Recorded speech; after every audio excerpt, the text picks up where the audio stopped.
Үчөөнүн эң акыркысын тандасаңар гана отушта болосуңар деген сөздүн маанисин ала турган болсок, бул бүтүндөй бир жашоону камтый турган сөз да. Анткени диндеги гана аял күйөөсүнүн баркына жетиши мүмкүн. Диндеги гана аял коомго зыян келтирбеген баланы тарбиялашы мүмкүн. Диндеги гана аял өзүнүн коомдогу ордун таба алышы мүмкүн. Ушул сыяктуу көптөгөн бир акылмандык жактарын чечмелеп кете беребиз да өзүбүз үчүн. Анан бүгүнкү күндө карасаңыз, мен жогоруда айтып өтпөдүм, эркектерде жоопкерчилик жок, биз камкордукту сезбей жатабыз деп. Ошол камкордукту мен ошондой эле жоопкерчиликтүү олуттуу негизде мамлекетимен дагы талап кылгым келет. Мен ушул мамлекеттин атуулумун, мен ушул өлкөдө жашайм, мен кыргыз болуп төрөлгөм. Менин башымда турган саясаттагы адамдар бар. Ошол саясаттагы адамдар менин үнүмдү угуп, мен каалаган нерсени мен үчүн камкордук көрүп жасап бериш керек мен үчүн. Стоп, Айя, эми түшүндүр. Сен эмнени каалайсың? Мен сизге азыр ошону айтып баратам. Мен каалайм аял катары, эне катары мага шарт түзүлүп беришин. Мен балдарымды калтырып коюп, талаага барып картошка казып, же Орусияга барып бир орустун баласын багып, же Түркияга барып бирөөнүн туалетин жууп акча тапкым келбейт. Мен аялмын. Аллах мени силерге аманат кылып түшүрдү. Сени күйөөң багат, атаң багат, агаң багат, иниң багат, уулуң багат, таекең багат, же атаңдын инеси, же агасы багат деди. Ал болбосо мамлекет багат деди. Эмне үчүн мени эч ким бакпайт? Эмне үчүн? Ошол нерсеге мен жооп тапкым келет.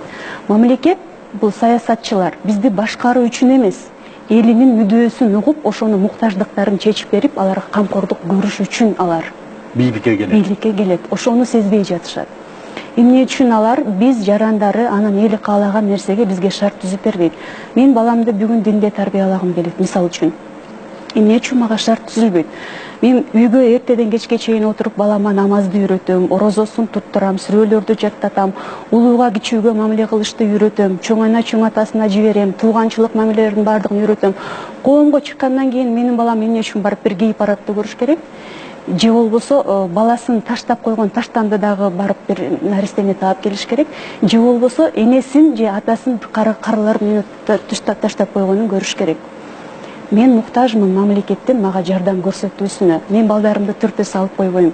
Мен мамлекеттен акча сурабайм. Мен мамлекетке барып балдарымды бак дебейм. Мен мамлекеттин менин өзүмдүн балдарымды ислам табиятында тарбиялашка шарт түзүп берүүсүнө муктажмын. Мен кызыма жоолук салсам, мамлекет эмне үчүн ал кыздын жоолугун чечип салат?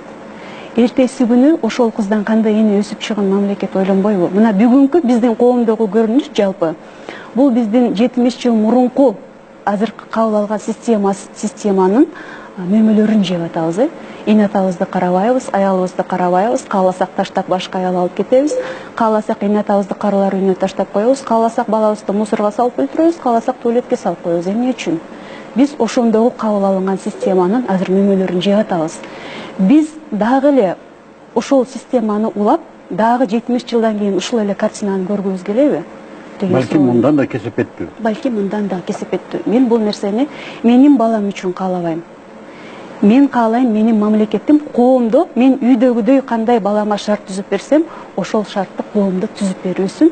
Мен ушул мамлекеттин атуулу катары мен ушул нерсени талап кылам. Кол чабыш керек.